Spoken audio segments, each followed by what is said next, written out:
Oi pessoal, tudo bem? Aqui é o professor Takeo, professor de Práticas de Química Verde. Não consegui fazer a live e passar direto para o YouTube, então estou gravando uma outra aula agora para o pessoal que não conseguiu acompanhar a aula de hoje, tá? Vamos lá. Bem, na aula que eu dei hoje, eu mostrei um pouco como funciona um pouco a plataforma Classroom, que a gente vai usar a partir de agora para envio de exercícios, entrega de materiais, devolutivas. Depois a gente vai fazer uma breve discussão sobre o experimento 3 da síntese de ésteres usando microondas. E depois alguns encaminhamentos para lições de casa, atividades a serem feitas logo após essa aula de hoje. Tá ok? Bem, o Google Classroom vai ser, a partir de agora, nesse estudo continuado emergencial para práticas de química verde, a principal plataforma para envio de material, de atividades em grupo, atividades individuais e avisos, críticas, sugestões, tá? Para você ter acesso a essa plataforma, você precisa acessar classroom.google.com e infelizmente você precisa ter o cadastro no Google. Para quem não tem, pode ser que você pode criar um agora para a disciplina e depois que a disciplina acabar, você tem a opção de não desvincular essa conta, tá? Também vai sugerir que você escreva o número da sala. A sala dessa disciplina é essa daqui, tá? Tem um link direto, mas mesmo assim você vai precisar do cadastro no Google, ok? Todo o material, até os vídeos, as apostilas, os PowerPoints, serão enviados por essa plataforma. E os exercícios serão executados nessa plataforma. Então, se você tiver algum PDF, algum PPT para enviar para o professor, não envie mais por e-mail, envie por essa plataforma. Tá? Bem, essa aqui é uma tela inicial da turma de Química Verde 2020. Eu chamei de Práticas de Química Verde 2020. Ela é bem simples, só tem 4 abas. A aba mural é onde a gente tem é quase que um fórum de bate-papo, então qualquer crítica, sugestões, você coloca através do mural. Dúvidas, avisos que o professor for fazer serão divulgados por esse mural. Então críticas, sugestões, dúvidas também vocês podem postar por aqui, tá? Publicamente. Na aba atividades é onde a gente vai colocar as atividades e o material da disciplina no estudo continuado emergencial. Então, as aulas provavelmente ficarão todas nessa aba, nesse link, tá? PowerPoints da aula também. Os vídeos poderão ficar também em alguma das atividades. Vocês viram que já coloquei algumas atividades para teste. Então, no caso do relatório e do roteiro que vocês já me enviaram, vocês vão apenas clicar em atividade enviada. Essas atividades, quando são em grupo, apenas os responsáveis são avisados pelo envio do material, tá? Agora, vai ter atividades que serão individuais e vocês vão receber o aviso por e-mail, tá ok? Então, as atividades onde a gente vai concentrar todo o envio e entrega de material, de exercícios, de vídeos, de PowerPoints, de vídeos de YouTube, etc. Tá? Todo o material vai ser trocado aqui. E vocês, uma vez acessando as atividades ou o material, dependendo do tipo de atividade, vocês vão ter que devolver para o professor. Tá? E é bem simples, é tudo na própria plataforma, então vocês não precisam criar um documento ou preencher um formulário diferente do Google, tá? Tudo vai estar atrelado à plataforma, vai tentar ser da forma menos burocrática possível.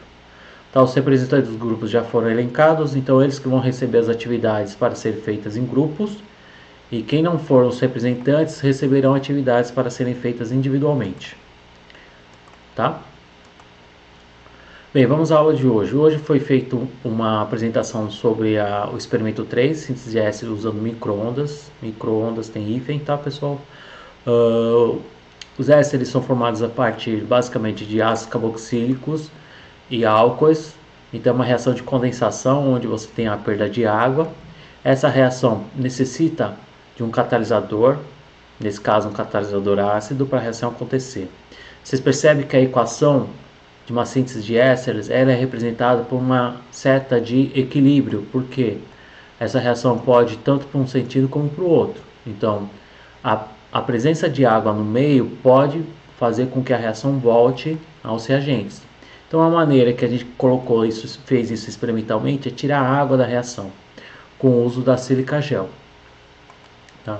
O mecanismo da reação é bastante conhecido. Então, você parte do ácido carboxílico, ele no meio de um outro ácido, esse ácido é mais fraco, então ele vai atuar como base.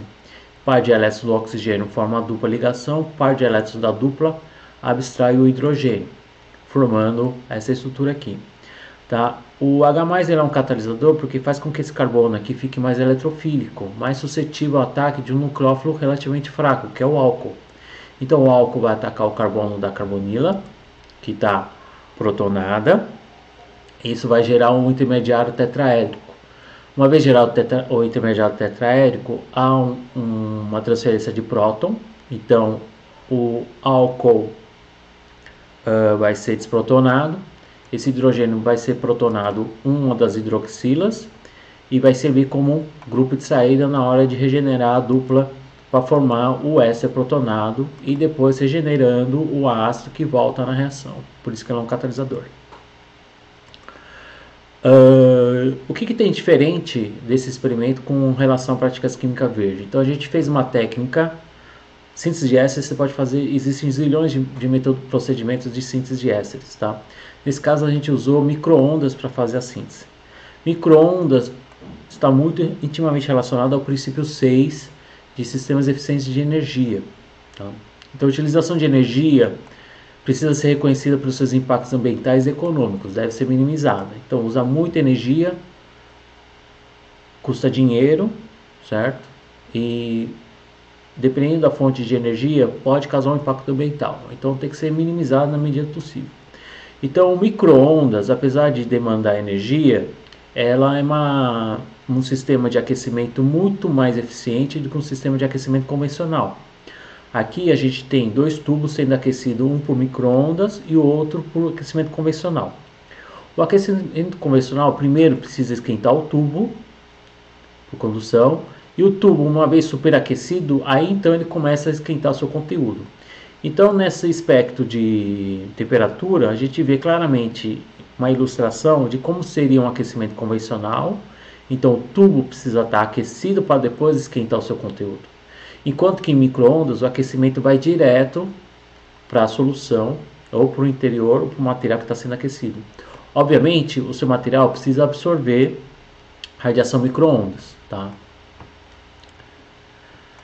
Então, voltando ao experimento, a gente usou vários ácidos, 2 ácidos diferentes e 3 álcoois ou 4 álcoois, dependendo da turma. Tá? Então, a gente usou ácido acético com ácido isalmílico ou ácido salicílico com metanol. Foram os 2 ésteres que mais deram certo. Então, o acetato de isoamila, que tem um cheiro característico de banana, e o salicilato de metila, que tem um cheiro característico de mentolado. Um dos grupos fizeram o acetato de benzila, que não deu muito certo pelo aspecto pegajoso.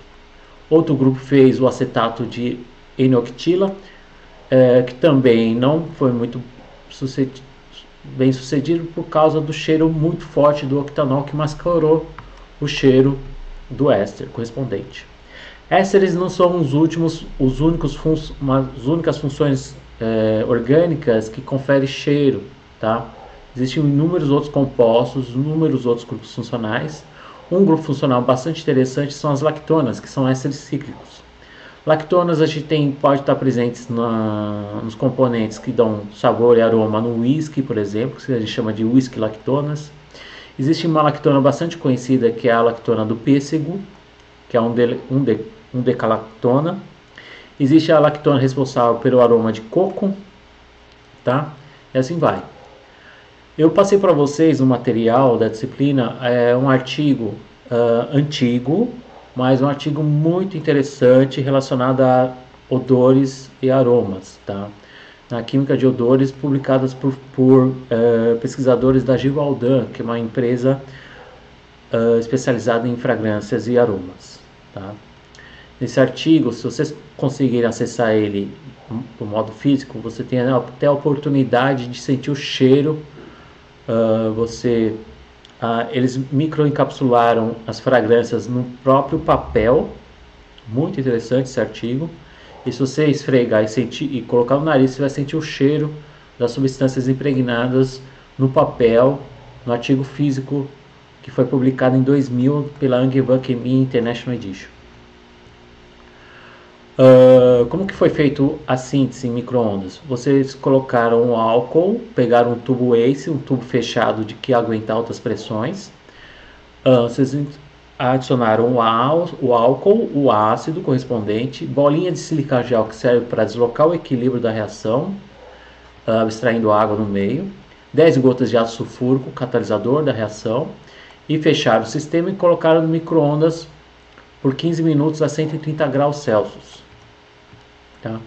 O micro-ondas que a gente utilizou é o micro-ondas da marca 100, que é esse modelo aqui, e eu consegui através do site da empresa o interior, como que funciona as partes do equipamento, tá? A parte instrumental. Esse reator de micro-ondas que a gente utilizou no laboratório, ele é munido por um sensor de infravermelho que consegue medir a temperatura da reação de maneira não invasiva. Ele também é munido por uma cavidade, um buraco por onde passa o ar. Então você pode conectar ele a um compressor de ar para ajudar no resfriamento após a reação, ou auxilia no resfriamento em concomitante ação do micro-ondas para potencialização do micro-ondas. Ele é munido também por bobina magnética para você agitar a reação através de um peixinho. E também por fora dessa cavidade de Teflon a gente tem a cavidade da irradiação do micro-ondas, tá? Essa cavidade de irradiação ele é ligada, está acoplado a um magnetron que irradia a micro-ondas e espalha uniformemente por essa cavidade, por esse recipiente que é coberto por Teflon, que evita a sujeira, o derramamento da reação caso ele exploda. Uma vez que depois você fez a reação, você transferiu a reação para um funil de separação, onde você fez a extração. Extração consiste em você separar tudo que é orgânico e inorgânico, usando duas fases, uma fase orgânica e uma fase aquosa. A fase aquosa ficará todos os inorgânicos, e a fase orgânica vai ficar todos os orgânicos, incluindo o seu produto de interesse. No caso, a gente tem ácidos carboxílicos que podem estar tanto na fase orgânica ou fase aquosa. Por isso que a gente utiliza o bicarbonato de sódio. O bicarbonato de sódio, na verdade, foi usado para duas funções. Para ajudar a neutralizar o ácido, para que evite que o éster hidrolise para levar o ácido e o álcool para que a reação contrária não aconteça. E também para ajudar a transferir o ácido carboxílico da fase orgânica para a fase aquosa, convertendo o ácido a um sal orgânico, que é mais solúvel em água. Depois vocês fizeram uma lavagem com cloreto de sódio saturado. Essa lavagem com cloreto de sódio serve para dar o efeito salting out.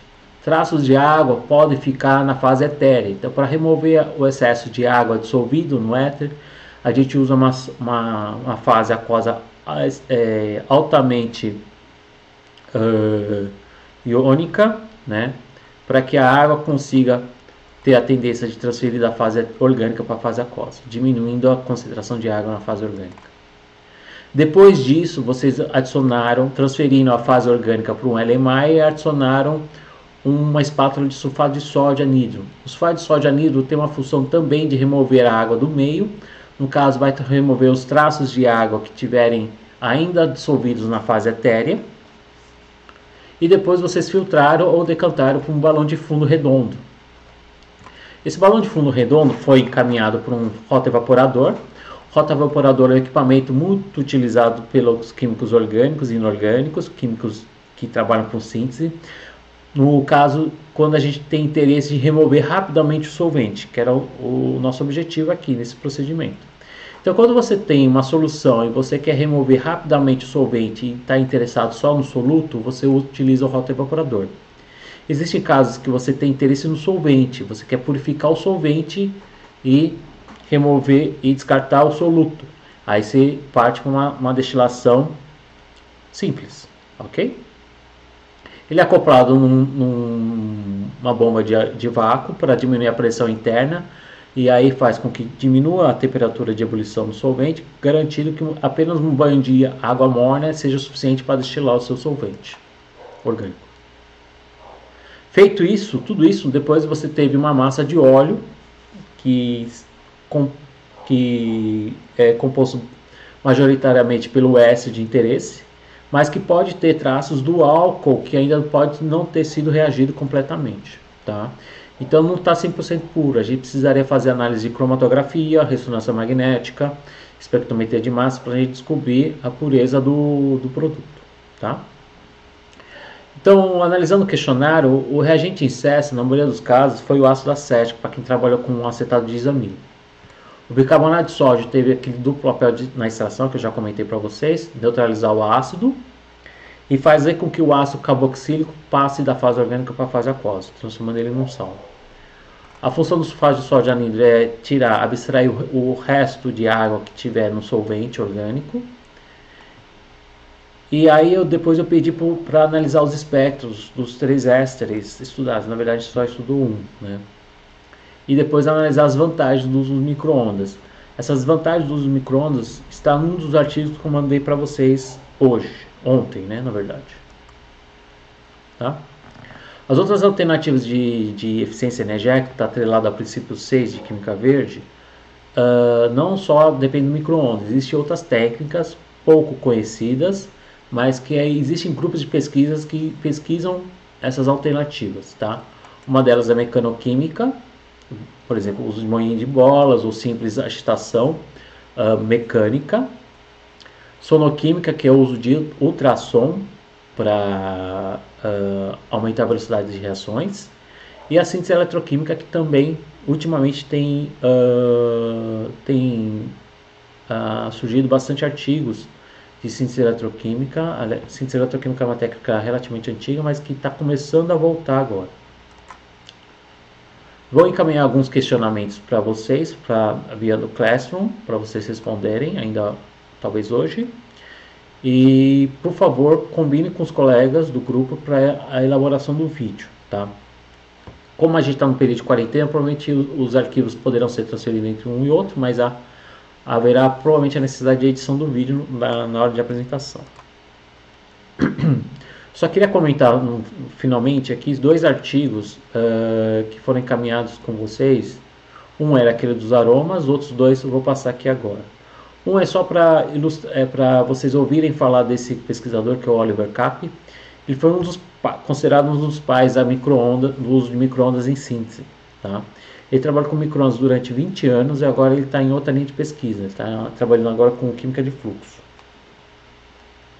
Esse artigo é bastante interessante, que ele fala todo o histórico do uso de micro-ondas, que inicialmente era usado micro-ondas caseiro, e aí depois as empresas começaram a criar equipamentos voltados para atender laboratórios de pesquisa.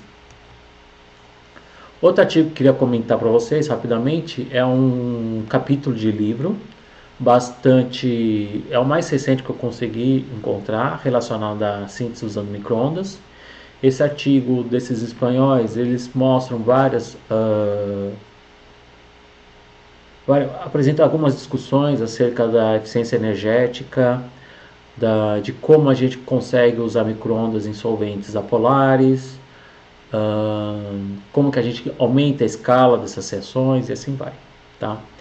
Então, alguns questionamentos que eu vou mandar como atividade para vocês no Classroom, as respostas estão nesses 2 artigos, nesse e nesse. Ok? Quem assistiu a aula até o final, por favor, confirme a presença pelo formulário, tá?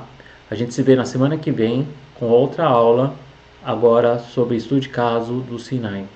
Até mais, bons estudos, até mais, pessoal. Tchau!